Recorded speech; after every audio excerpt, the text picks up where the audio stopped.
Meer groen, beter toegankelijk en beter aangesloten op de winkelstraten. Dat zijn in het kort de verbeteringen die momenteel aan het Münsterplein werden aangebracht. Het plein gaat volledig op de schub, maar moet natuurlijk wel zijn historische karakter behaaien. Donderdag werd het officiële startsein gegeven. Wethouder Angeli Waaien waagde zich met hakkenschoen op het plein. En dat is een hele opgave, weten de dames in Remun. Ik heb net even proef gelopen op de vlakjes, maar ik heb toch bij alle drie nog even wat problemen. Maar dat kan ook aan mij liggen. Dus, Nou, het is lastig met de hakken om over dit plein te lopen. En onder andere daarom werd er ook al jaren gekald over het beter begoonbaar maken van dit plein. En gelukkig, ja, nu is het gestart met de werkzaamheden. Dus het werd een pittige operatie om dit plein weer wat dat betreft aan de tijd te maken. Goed bereikbaar te maken voor mensen met een rollator en een rolstoel, maar ook voor vrouwen met hakken. Zo gaat het plein eruit zien. Daar is eigenlijk ook mee begonnen om de beloopbaarheid van het plein te verbeteren. En ondertussen is dat hele ontwerp en dat plannen is natuurlijk veel meer geworden.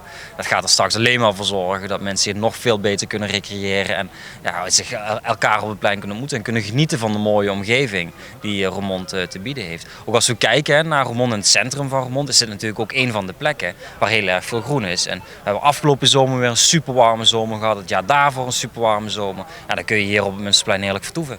Sowieso een plein wat helemaal vol ligt eigenlijk met die beroemde kinderkopjes, zeg maar. Ja. Blijft dat zo of komen er toch echt nog aanpassingen? Nou, de kinderkopjes blijven wel, want het gevoel van dat Münsterplein, daar hebben mensen ons met gegeven, dat moet je echt zo haaien.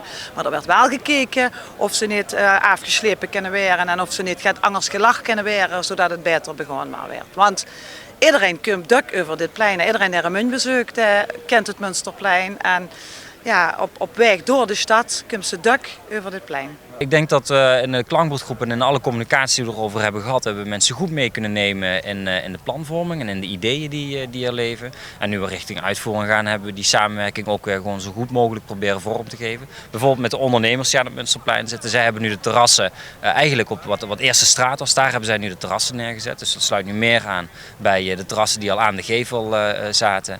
En ik denk dat we daar bijvoorbeeld een hele mooie oplossing hebben gehad. Dat zij toch ook in deze drukke maanden hun bedrijf verder kunnen uitoefenen. Weliswaar met overlast. Dat hoort er natuurlijk bij tijdens die uitvoering.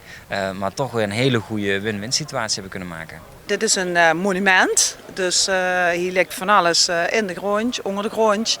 Dus we hebben rekening met gehouden dat de historie, dat het goed begoonbaar is, maar ook dat de horeca en de winkels hier en de wijkmarkt en soms een evenement, dat het hier goed plaats kan vinden. En je ziet dat vooral in de abdijtuin juist gaat gewoon doen, dat het gaat toegankelijker wordt. Er komen mooie trappen, dat het een soort theatergevoel kan krijgen. Dus ja, ik zou wel zeggen, gans Remun en de omgeving, want laten we eerlijk zijn, we krijgen ook heel veel mensen van buiten Remun hier op het plein. Kom vooral eerst genieten van dit prachtig gerestaureerde plein. Maar ook tijdens de restauratie kan je hier nog gerust naartoe komen, want alles blijft gewoon open. Hoe lang gaan de werkzaamheden nog duren en wanneer wordt het opgeleverd, het nieuwe plein? Ze willen in ieder geval eerste kwartaal 2020 zou mooi zijn als we dan ver klaar zijn. Maar je weet natuurlijk nooit precies hoe de wintermaanden uitvallen. Als het heel erg hard regent of er worden onwerkbare dagen, ja, dan loopt zo'n planning natuurlijk uit. We hebben daar wel ook rekening mee gehouden in de planning. Maar we hopen in ieder geval fase 1 en 2 sowieso in het eerste kwartaal af te hebben. Zodat op het moment dat de festiviteiten van 800 jaar Münsterkerk aan de gang gaan, dat hier gewoon wel de ruimte op het plein